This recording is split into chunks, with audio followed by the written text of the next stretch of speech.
Hoje eu quero bater um papo em relação ao Instagram e como esta plataforma está me afetando como criadora de conteúdo. Eu não venho aqui somente para usar esse vídeo como um muro de lamentações, ai, o algoritmo, ai, mas é isso, botando a culpa na plataforma. Eu estou aqui para te ajudar, te incentivar a buscar melhorias, porque eu acredito sim nessa plataforma, mas eu acredito que a gente deve encontrar um caminho mais sustentável, mais saudável, para que a gente possa criar lá sem estresse, sem esgotamento mental, sem colocar em risco a nossa saúde mental. Para começar esse vídeo, eu dividi em 4 etapas que vamos, deixar tudo organizado para que a gente não se perca. Que a pessoa é um pouco, emocionada e ela fala sem parar, então a gente precisa, focar. Primeira etapa, o impacto psicológico da pressão por relevância. Vou trazer aqui minha narrativa de como a plataforma me afetou negativamente no meu psicológico. 2, o reconhecimento da importância da plataforma, porque sim, eu acredito no Instagram como uma segunda plataforma mais importante para nós que criamos conteúdo e queremos fazer um negócio na internet. São 2 plataformas que eu estou mais ativa, YouTube e Instagram. Terceiro, a autocrítica sobre as suas próprias estratégias. Não vamos ficar só culpando o algoritmo, a gente tem que se autorresponsabilizar, a gente precisa se analisar o que a gente fez e como foi a nossa trajetória, para aí sim a gente pensar se realmente é injustiça ou não, se a gente realmente fez a nossa parte ou não. Vou trazer aqui o que eu vivi e como eu consegui analisar em relação ao que eu fiz de errado, eu fiz de certo, tá? Para que a gente possa entender um pouco de como eu tô fazendo para poder solucionar. E aí vem a 4ª etapa, que seria a busca por um caminho mais leve e sustentável com método e intenção. Que seria eu pensar o que eu posso melhorar para ter um caminho mais sustentável, o que eu tenho que abrir mão, o que eu não abro mão. Então tudo isso vai estar dentro do nosso vídeo, ok? Antes da gente entrar no primeiro tópico, que seria o impacto psicológico da pressão por relevância, eu preciso contextualizar aonde eu me encontro nessa história de Instagram, de criação de conteúdo. Vamos lá. No ano de 2021, depois de pandemia e tudo mais, estava muito em alta criar negócios no Instagram. E naquele momento eu estava ainda administrando um negócio grande no YouTube que me tomava muito tempo. Que não era assim, eu diretamente com a câmera, eu falando, minha marca pessoal. Eu ficava mais nos bastidores. Porém, isso tomava muito tempo e não tinha como eu administrar mais um canal. Em 2021 eu falei, eu quero fazer um projeto meu paralelo ao que eu tô fazendo lá, que eu tô nos bastidores. Então, comecei a focar no Instagram. Criando ali, lancei um infoproduto, até que deu certo, mas aí no meio do caminho eu falei, não quero isso, e eu também explico em outro vídeo, que eu falo sobre minha primeira venda, sem ser autoridade, alguma coisa assim, não me lembro do título do vídeo, mas vai estar aqui por aqui, card, alguma coisa assim. Daí eu fiquei nessa coisa aí de fazer coisas darem certo no Instagram, tá? Então agora vocês entenderam, 2021... Até 2024, eu fiquei 3 anos tentando fazer alguns negócios darem certo no Instagram. Vamos para 2023, meus desabafos no meu diário, e vocês vão entender como a plataforma impactou negativamente no meu psicológico. Dia 9 de julho, depois eu fui inventar de fazer um post para o Instagram enquanto eu deveria estar fazendo um menu semanal. Levei umas 2 horas para fazer esse post. No momento em que eu estava fazendo o post, foi me dando muita ansiedade. Aí eu coloco aqui, o que me deu ansiedade? Aí eu listo. Falta de organização nos trechos de vídeos, falta de cenas ideais que expressassem o que eu gostaria de transmitir. Eu acho que eu estava fazendo um Reels aqui, narrar o vídeo encaixando em 1 minuto. Fiquei chateada por estar perdendo meu domingo fazendo um post de 1 minuto. Dia 14 de agosto, acordei às 5h40, me arrumei e fui para a sala escrever e acabei me distraindo com a ideia de que o meu conteúdo está raso e superficial. 22 de agosto, tenho que encontrar um equilíbrio nisso tudo. Se eu for escolher, eu preferia produzir para o YouTube e Reels curtos para o Instagram, no caso de cortes, né? E aí eu sempre ficava, tipo assim, eu encontrava um problema e eu ficava buscando a solução. A gente gasta horas planejando um post, um carrossel perfeito, um vídeo bem editado, e no final ninguém vê.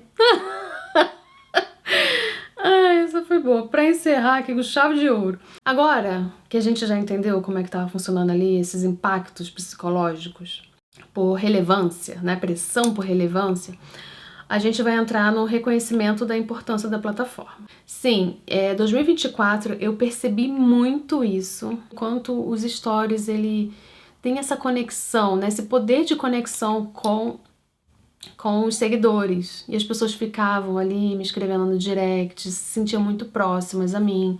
Tem os seus efeitos negativos também.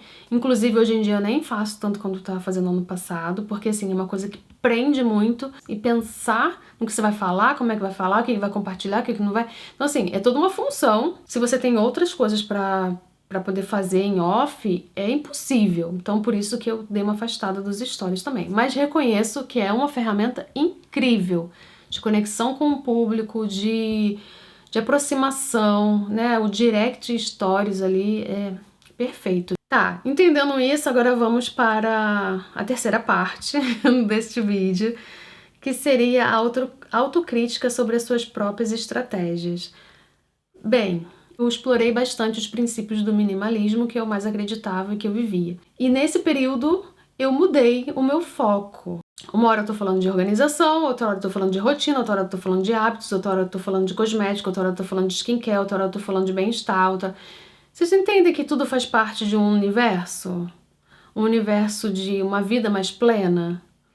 De tudo que a mulher necessita para viver melhor, para ter um desenvolvimento pessoal, para conquistar a sua melhor versão? Tava tudo dentro de um pacote, certo? Só que eu acho, aí que vem a questão, eu acho que o Instagram não entende isso. Então quando você começa a postar conteúdos assim, que são aleatórios, mas fazem parte de um estilo de vida, obviamente, eu sinto que não funciona tão bem. Eu reconheço que eu tive minha parcela de culpa por estar transitando em nichos diferentes. E eu percebo, pelo que eu já vi dando certo, que perfis bem nichadinhos, bem específicos e com uma constância legal de frequência de postagem, coisa que eu não tinha também, eram mais beneficiados pela plataforma. Formatos de conteúdos que eu vejo dando super certo e que eu não me encaixo.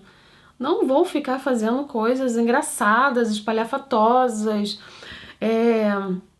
chegar, por exemplo,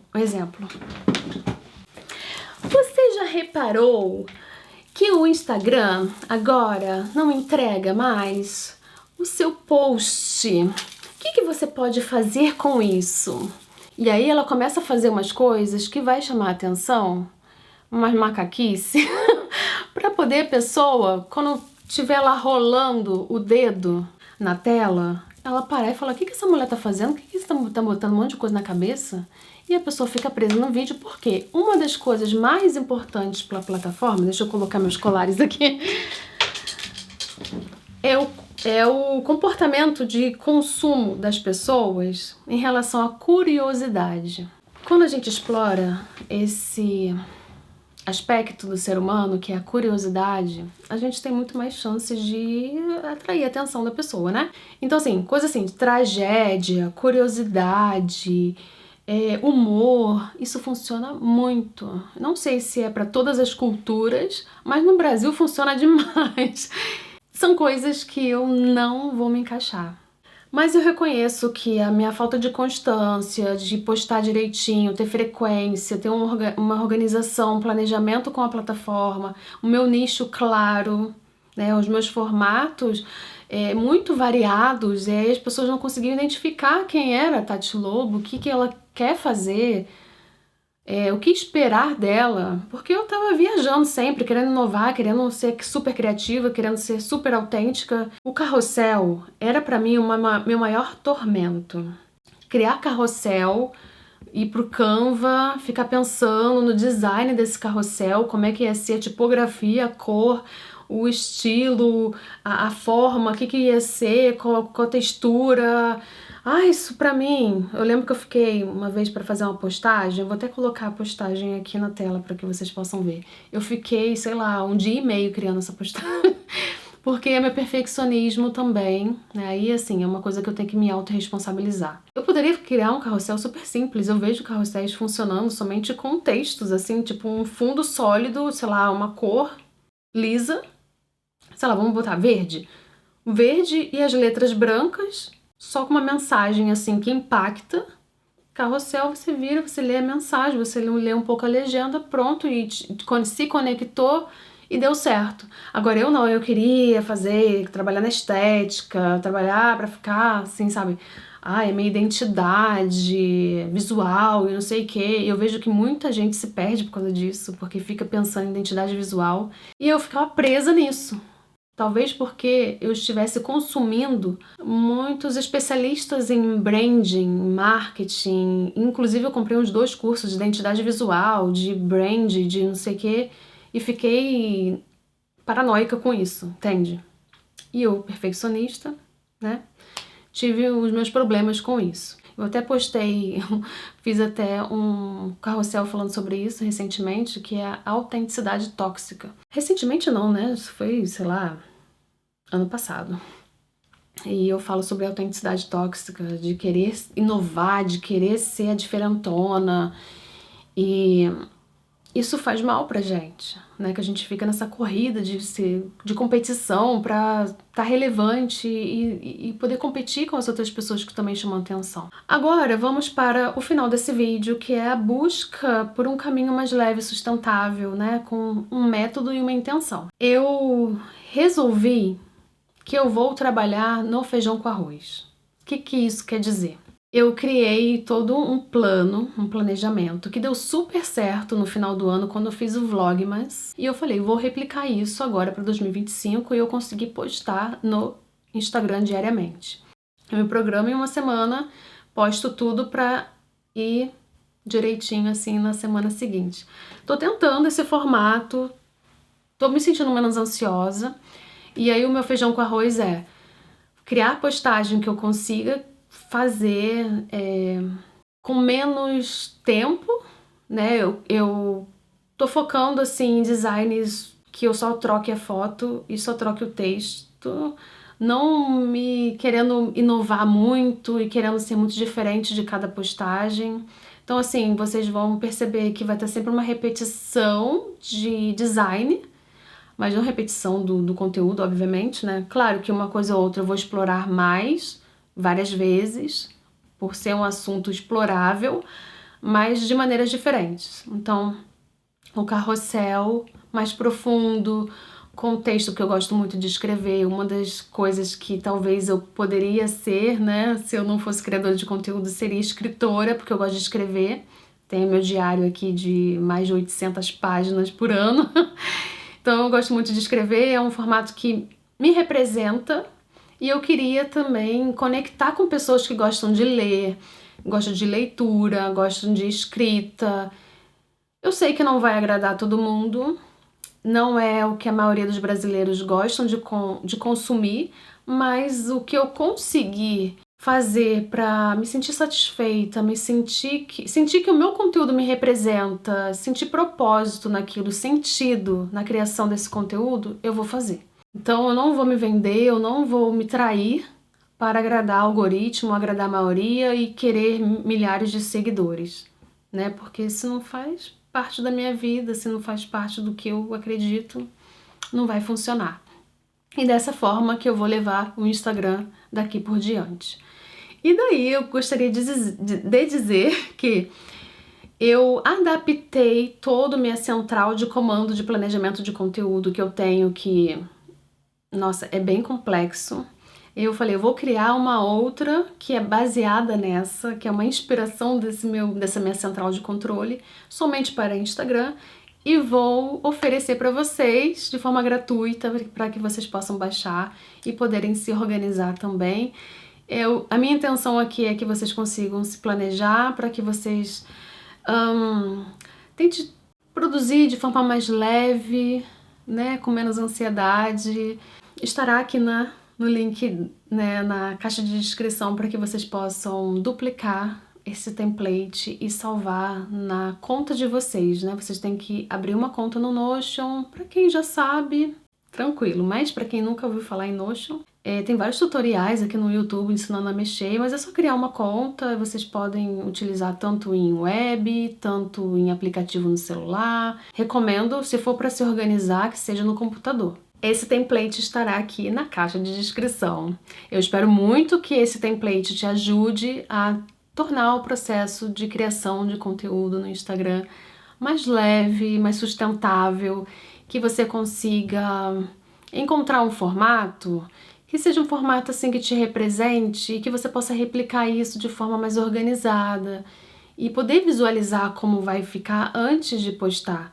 Porque a clareza, a organização, o planejamento, tudo que vem antes da gente começar a postar, isso vai trazer mais segurança pra gente, vai trazer mais leveza, mais sentido, mais propósito. Então eu espero muito que este template te ajude. Ficamos por aqui e a gente se vê no próximo vídeo.